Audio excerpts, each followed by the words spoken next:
नमस्कार दोस्तों, welcome to एस्ट्रोकर्मा। मैं ममता वर्मा, वैदिक एस्ट्रोलॉजर, वास्तु कंसल्टेंट, आप सभी का स्वागत करती हूँ मेरे यूट्यूब चैनल पर। फ्रेंड्स, मैं आज आपको वो 3 बातें बताऊंगी जो आपको कभी अपनी बेटी से नहीं कहनी चाहिए, और 3 बातें मैं आपको वो बताऊंगी जो आपको कभी अपने बेटे से नहीं कहनी चाहिए। तो पहला पॉइंट मैं आपको बता रही हूँ कि बेटी को आपको क्या नहीं कहना चाहिए। पॉइंट नंबर 1, जब भी बेटी थोड़ी सी बड़ी होने लग जाती है, पेरेंट्स उसे बोलने लग जाते हैं कि अब ये बड़ी हो गई है, अब इसकी शादी कर देते हैं। तो जो भी इंसान पैदा हुआ है वो बड़ा तो होगा ही ना। वो बड़ी हो रही है इसका मतलब वो समझदार हो रही है, उसको जीवन में बहुत कुछ करना है। बड़ी हो रही है इसका सिर्फ ये एक ही अर्थ नहीं है कि उसकी शादी कर दो। ये पॉइंट आपको कभी नहीं बोलना है कि ये बड़ी हो गई है, इसकी शादी कर दो। पॉइंट नंबर 2, आपको बेटी को कभी ये नहीं बोलना है कि ये तो पराई है, इसको तो पराए घर जाना है, ये तो इसका अपना घर नहीं है। जब तक आप जन्म देने वाले माँ बाप ही उसे अपना नहीं समझेंगे तो आप कैसे उम्मीद कर सकते हैं कि ससुराल वाले उसे अपना समझ लेंगे।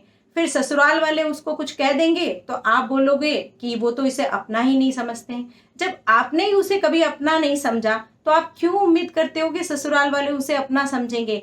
तो ये बात आप बिल्कुल बोलना बंद कर दो कि ये तो पराई है, इसे तो पराए घर जाना है, ये घर तो इसका अपना नहीं है। ऐसी बातों से बेटी को बहुत दुख पहुंचता है।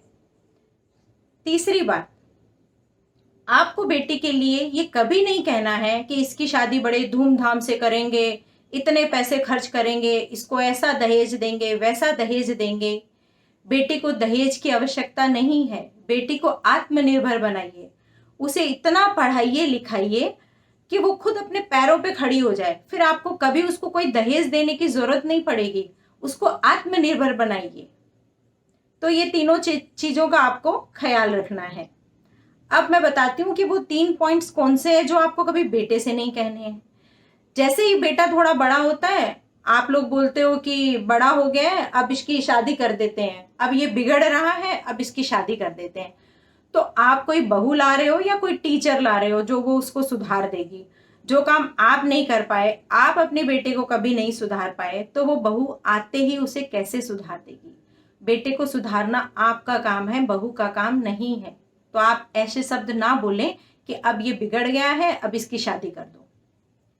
दूसरा पॉइंट, बेटे की शादी होते ही आप बेटे पे इल्जाम लगाने लग जाते हो कि ये तो अब शादी हो गई है, अब ये तो पत्नी का हो गया है, अब ये तो पत्नी की ही सारी बात मानेगा, अब ये तो बीवी का गुलाम हो गया है, अब ये तो हमारी कोई बात नहीं सुनेगा। बल्कि ऐसा होता कुछ भी नहीं है। वो सिर्फ पेरेंट्स की इनसिक्योरिटी होती है, उसकी वजह से वो ऐसा बोलते हैं। लेकिन क्या कभी आपने सोचा है इसका बेटे के ऊपर क्या असर पड़ता है। शादी होते ही वो इतना अनईजी हो जाता है कि उसे लगता है कि अब मैं कैसे बैलेंस करूं। एक तरफ वाइफ को भी देखना है और एक तरफ पेरेंट्स इल्जाम लगाने लग जाते हैं कि ये तो अब पत्नी का हो गया है, पत्नी की बात सुनेगा, हमारी कोई बात नहीं सुनेगा, बीवी का गुलाम हो गया है। तो बेटे पे ऐसे इल्जाम लगाओगे तो वो ना जी सकेगा ना मर सकेगा, शादी उसके लिए एक मुसीबत बन जाएगी। तो आप ऐसे इल्जाम बेटे पे लगाना बंद करें। पॉइंट नंबर 3, कि आप बेटे को जब भी कभी वो कभी इमोशनल होता है, कभी रोता है, या अपने कोई इमोशंस आपके पास आके एक्सप्रेस करता है, तो आप उसे ये कह देते हो लड़का होकर रोता है, लड़का होकर ऐसी बातें करता है। क्या लड़कों के इमोशंस नहीं हो सकते क्या? क्या लड़कों की आंख में कभी आंसू नहीं आ सकते क्या? उनके अंदर भी इमोशंस है, वो भी रो सकते हैं। उनकी भी बात आपको सुननी है। अगर आप उन्हें कह दोगे लड़का होकर रोता है तो वो कभी अपने इमोशंस बाहर ही नहीं आने देंगे और अंदर ही अंदर घुटते रहेंगे। वो पत्थर के नहीं बने हुए हैं, वो भी इंसान है। तो आप उनके इमोशंस की भी रिस्पेक्ट करें। वो क्या कहना चाह रहे हैं, उनके दुख को भी समझें। तो मैं उम्मीद करती हूँ कि ये तीनों पॉइंट्स आपको समझ में आए हैं और ये ध्यान रखने वाले तीनों पॉइंट्स हैं। अगर आपको ये वीडियो पसंद आया तो आप मेरे वीडियो को लाइक करें, शेयर करें और मेरे चैनल को सब्सक्राइब करें।